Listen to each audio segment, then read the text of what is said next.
में मौजूद हमारे नगर पालिका नगर के चेयरमैन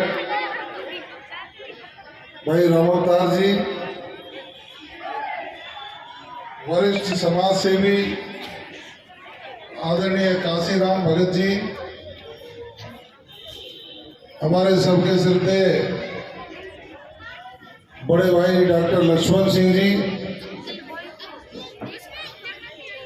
भामाशाह आदरणीय सतीश जी, हमारे प्रेम कपूर जी, रमनलाल सैनी जी, मैं बड़ा हिसाब से बोल रहा हूँ, अमलारी वाले बैठे हैं, चेयरमैन साहब हमारे खकावली वाले बैठे हैं, सब लोग सभी मेरे में ज्वाइन नहीं करता।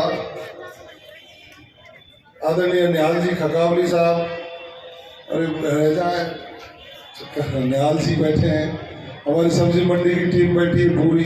सुबह मैं प्रणाम करने गया था, आप लोग मिले तो मैं अपने आप को ऐसा महसूस करता कि एक अच्छा कार्यक्रम मेरे से वंचित रह गया और मैं आपके बीच में उपस्थित नहीं हो पाता, तो निश्चित रूप से मुझे दुख होता। लेकिन आप सबका प्यार रहा, मैं यहाँ पहुंचा। आज का ये वार्षिक उत्सव का कार्यक्रम है। वार्षिक उत्सव मनाने की जो परंपरा है वो वर्षों पुरानी है। वार्षिक उत्सव के अवसर पर उस वर्ष में जो प्रतिभाशाली बच्चे होते हैं उनको सुभाषित वचन गुरुजनों का हमेशा रहता है और एक मिलना जुलना सबका एक साथ रहता है, उनका मनोबल बढ़ाने का काम होता है। इसके बाद आप लोग परीक्षा में जाते हैं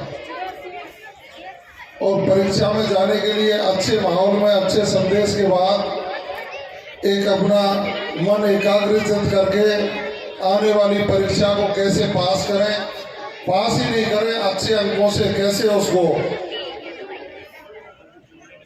प्राप्त करके हम आगे बढ़ने का काम करें, इसका संकल्प भी लेने का एक अवसर होता है। माँ सरस्वती की पूजा करने के बाद जब मैं चला तो मुझे याद आया कि यहाँ आदरणीय रेवती जी की प्रतिमा है, उसको भी हम पुष्पांजलि करें। अब इन प्रतिमाओं के लगाने के पीछे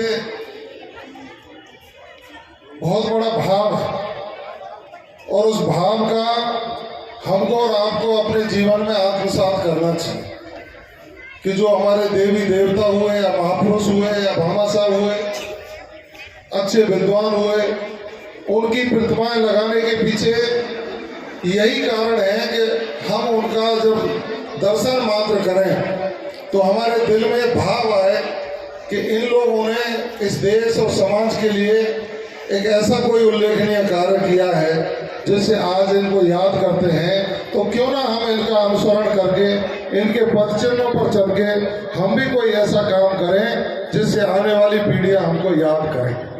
आज जिस विद्यालय में हम खड़े हैं, इस विद्यालय में हम संकल्पित होकर ये विचार ला सकते हैं कि जो माँ बाप ने हमारे लिए सपना देखा है, जिस सपने को हम संजोते हैं, उसको पूरा करने के लिए पूरे मनोयोग से मेहनत करके अपनी उस मंजिल पर पहुंचने का काम करें जो अपने सपने में सोचते हैं, हमारे दिमाग में विचार आता है। निश्चित रूप से हम शिक्षा के मंदिर में खड़े हैं और शिक्षा के मंदिर में खड़े होकर के हमको समाजीकरण की चिंतन करना चाहिए, अपनी संस्कृति की संरक्षा कैसे हो इसका भी विचार करना चाहिए।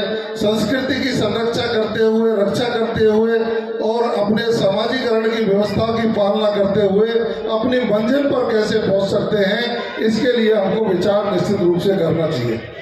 मैं बहनों से कहना चाहूँगा, बहनों आज का जमाना कुछ अलग है।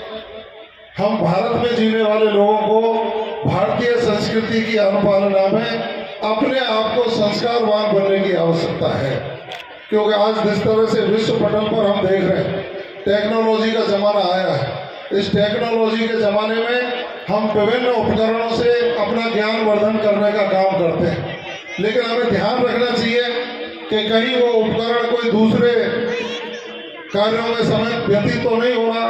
उन उपकरणों पर जैसे ऐसे नोटिफिकेशन आते हैं, कहीं उन पर तो हमारा ज़्यादा ध्यान नहीं जा रहा, क्योंकि हमको अपना ध्यान रखना है अपने अध्ययन पर, हमको ध्यान रखना है अपनी मंजिल पर पहुंचने के लिए।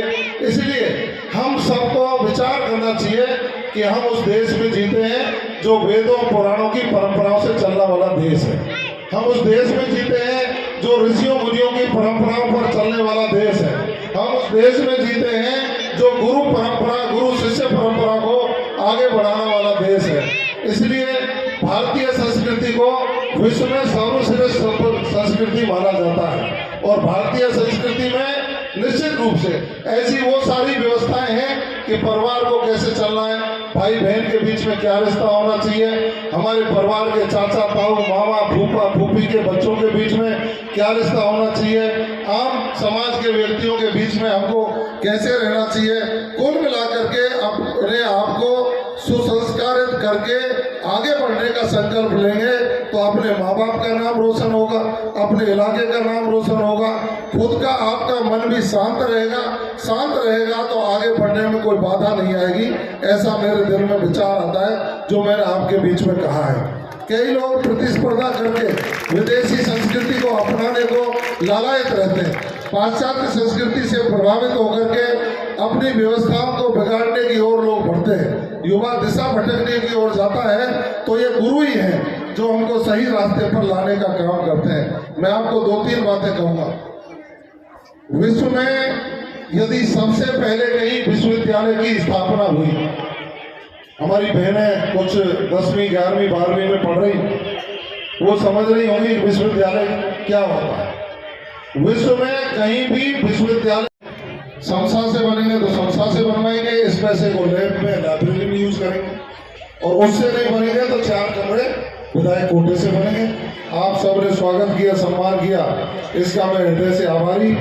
और कुछ अध्यापक और कुछ भूगोल गणित की ड्राइंग वगैरह ये सेंक्शन कराने की बात कही है, इन सारे कामों को समयबद्ध तरीके से हम मंत्री जी से बात करके पूरा करवाने का काम करेंगे। आपको तो जो जिम्मेदार लोग बैठे शहर के आसपास के गांवों के और सामने गुरुजन वृंद बैठे हैं, कभी संकोच मत करना। जो भी कोई काम हो टेलीफोन पे, मैसेज पे, व्हाट्सएप पे या अपना मैसेंजर भेज के, मेरा कार्यालय यही है, उस पर पहुंचा दें। मेरे से जितना प्रयास होगा वो करें।